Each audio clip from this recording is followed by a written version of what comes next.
Jesus, I crave to know you, just to know you will satisfy my soul. Hey everyone, thanks for tuning in. This is episode number 216. Thank you for taking the time to join me on this next episode of Lessons in Luke as we make our way into chapter 21. Thanks again for being with me. So today in our devotional study, we're going to look at the first part of chapter 21 where Jesus observes and comments on a widow's offering. I think there's something valuable for us to notice here, and so let's just jump right into it. So starting in verse 1, it says, "As Jesus looked up, he saw the rich putting their gifts into the temple treasury. He also saw a poor widow put in 2 very small copper coins. 'Truly I tell you,' he said, 'this poor widow has put in more than all the others. All these people gave their gifts out of their wealth, but she, out of her poverty, put in all she had to live on.'"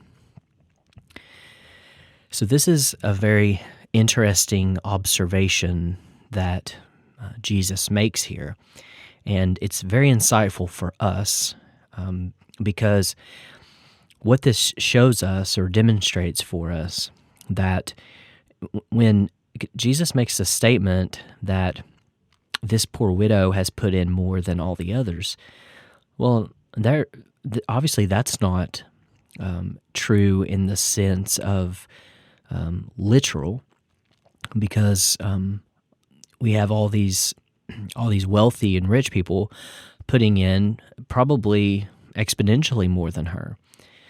So in the sense of what we would look at and say, well, no, she gave in probably the least of all.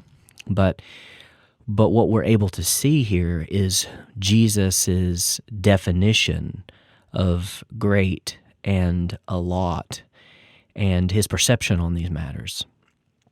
Because Jesus then reveals in verse 4, all these people gave their gifts out of their wealth, but she, out of her poverty, put in all she had to live on. That's a powerful thing to consider, that we have a poor widow. So she's a widow. That means she doesn't have a husband to take care of her or to care for her. But and she has she's poor, so she doesn't have this nice safety blanket or cushion that some of the others have. So she is really and truly depending on God to care for her. So we see here that Jesus was actually more impressed by her giving than all of those who were giving out of their wealth. They had an abundance of excess, and they gave from the excess, but she gave from what she had to live on. So what type of giving does she have here? She has sacrificial giving. She's giving from a place of it costing her something. And I'm reminded of when David wanted to I think it was purchase a piece of land or build. Anyways, he made a comment similar to that in reference to sacrificial. He doesn't want to offer the Lord something that doesn't cost him anything. I think it was David. I could be misremembering that here in the moment. But also, was it Abraham who was buying a field for was it Rebecca? And he tried to purchase it from the landowner, and they wanted to give it to him, but he wouldn't take it for free. He wanted to pay for it. So it's kind of this same thing here we see. It's when you value something, you're willing to sacrificially give on behalf of it. And so I think this is an important lesson for us to learn as it relates to giving, and not even necessarily always in a financial way. Of course, it's tied financially, but even outside of finances, sacrificing our time, our energy, our sacrificing our expectation. Just there's many different forms that it can take.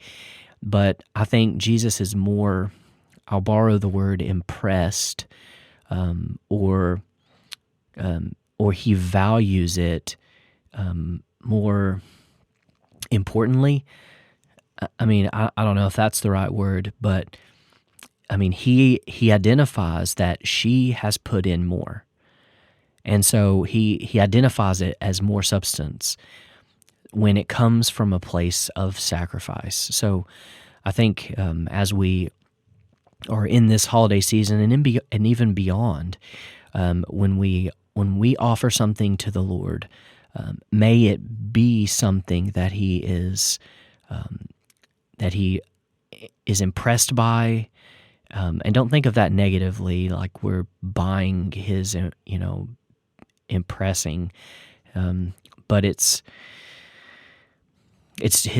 how He values it when it comes from a place of sacrifice. And that embodies Jesus Himself. He Himself became a sacrifice, so it really embodies His whole persona. So let's look for opportunities where we can give in various ways, even sacrificially, and then in doing so, I believe we're even greatly more blessed, because we can then, or we're put in a place where we depend on God to be our sustainer, to meet our needs, because now we've given from a place where that's what we had to live on, and of course, we are to be good stewards over God, over what God has given us. But I think there's something special to discover from that place of sacrificial giving, and I believe this widow shows us this, and Jesus reinforces it in a teaching opportunity for those around Him. So may we too be people who give like this widow, and in doing so, we garner the attention of God, and maybe we can be opportunities to teach and impress upon others God's love and His support and generosity. So thanks for being with me on this episode. I pray that's a blessing, and we'll see you on the next one. God bless. If it means that I'm close to you, I would trade 1,000,000 lifetimes for a moment here with